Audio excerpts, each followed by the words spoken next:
இந்த செய்தியை உங்களுக்காக வழங்குவது அருண் மசாலா. 1983 ஆண்டிலிருந்து தரத்துடன் தன்மை மாறாத அறுசுவை சமையலுக்கான அருண் மசாலா.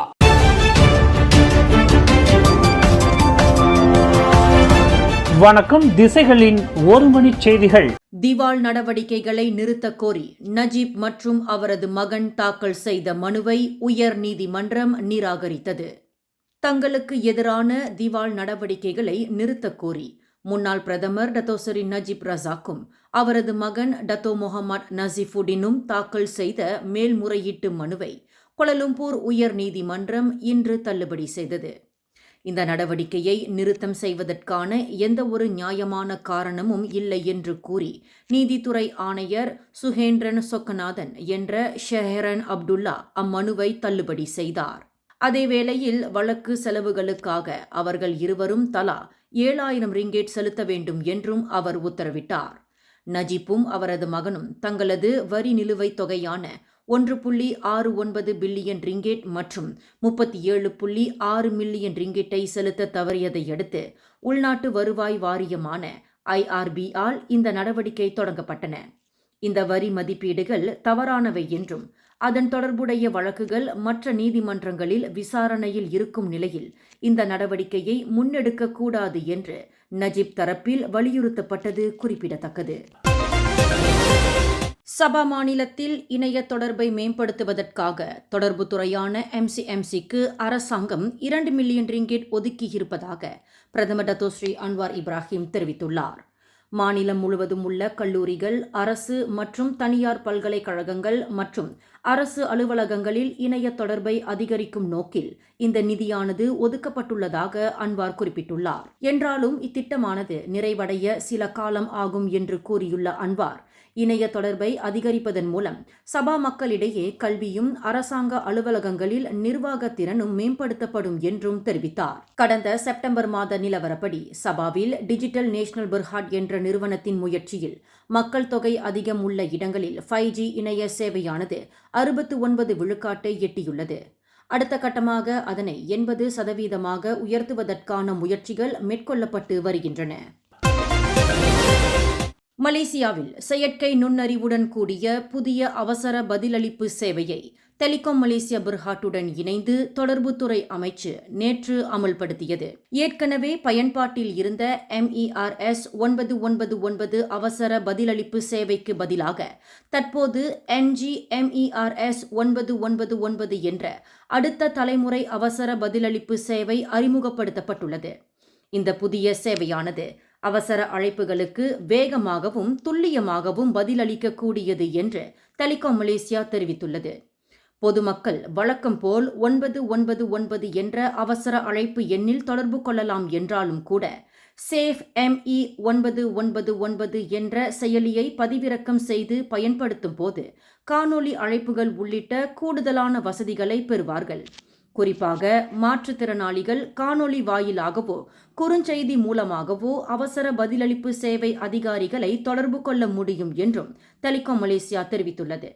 இந்த MERS 999 சேவையானது நாடு முழுவதும் 800க்கும் மேற்பட்ட இடங்களில் அமல்படுத்தப்பட்டுள்ளதாகவும் இது முந்தைய MERS 999 சேவையின் எண்ணிக்கையை விட 2 மடங்கு அதிகம் என்றும் தொடர்புத்துறை துணை அமைச்சர் தியோ நிச்சிங் தெரிவித்துள்ளார்.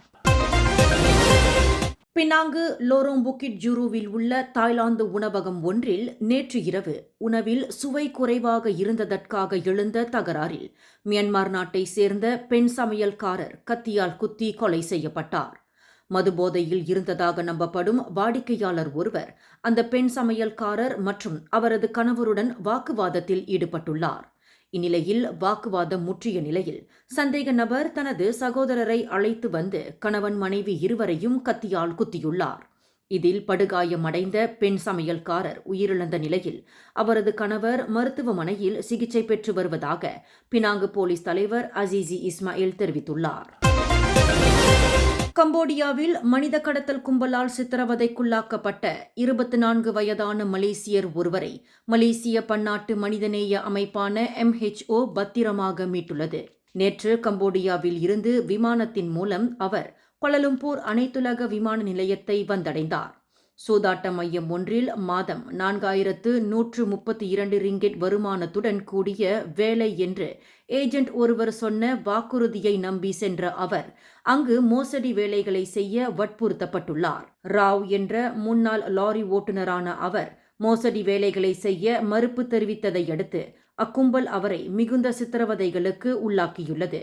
நிர்வாண நிலையில் தலைகீழாக தொங்க விடுவது, இருட்டறையில் அடைப்பது போன்ற சித்திரவதைகளை தாம் அனுபவித்ததாக நேற்று செய்தியாளர்களிடம் ராவ் தெரிவித்தார். மேலும் தன்னை விடுவிக்க 30,000 ரிங்கெட் பிணை தொகை கேட்டு மிரட்டியதாகவும் அவர் குறிப்பிட்டார்.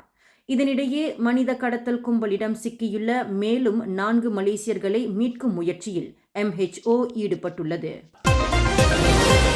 பத்துகவானை நோக்கி செல்லும் பினாங்கு 2வது பாலத்தில் கிலோமீட்டர் 3.8 நேற்று நடத்தப்பட்ட ஓப்ஸ் மோட்டோசிக்கால் சோதனை நடவடிக்கையின் போது போலீசாரிடமிருந்து தப்பிக்க முயன்ற 32 மோட்டார் ஓட்டிகள் கைது செய்யப்பட்டனர். போக்குவரத்து விசாரணை மற்றும் அமலாக்க பிரிவை சேர்ந்த அதிகாரிகள் அம்மோட்டார் ஓட்டிகளை நிறுத்திய போது அவர்கள் நிற்காமல் போக்குவரத்துக்கு எதிரான திசையில் அபாயகரமாக மோட்டார் சைக்கிளை செலுத்தியுள்ளனர்.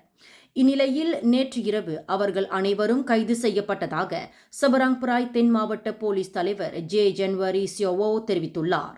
இதுபோல் ஆபத்தான முறையில் மோட்டார் சைக்கிளை ஓட்டுவது அவர்களுக்கு மட்டுமல்ல மற்ற வாகன ஓட்டிகளுக்கும் ஆபத்தை விளைவிக்கும் என்று ஜே ஜன்வரி குறிப்பிட்டார்.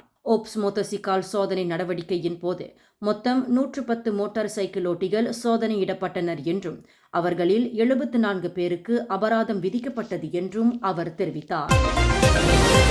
சுமார் 60 கிலோ எடை கொண்ட மலைப்பாம்பு ஒன்று தங்கள் வீட்டு கழிவறையின் கூரையின் மேல் இருந்ததைக் கண்டு சுங்கைப்பட்டாணியை சேர்ந்த ஆசிரியரும் அவரது மகளும் பேரதிர்ச்சிக்குள்ளாகினர். தமான் பண்டார்பாரு PKNK-யில் உள்ள அவர்களது வீட்டில் கடந்த வாரம் புதன்கிழமை கழிவறையின் மேற்கூரையின் ஒரு பகுதி திடீரென பெயர்ந்து விழுந்துள்ளது.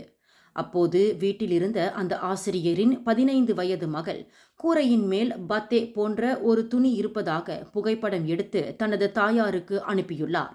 முதலில் பாத்தே வகை துணி என்று நினைத்த அவர்கள் பின்னர்தான் அது ஒரு மலைப்பாம்பு என்பதை உணர்ந்து பொது தற்காப்பு படையான APM-க்கு தகவல் தெரிவித்துள்ளனர்.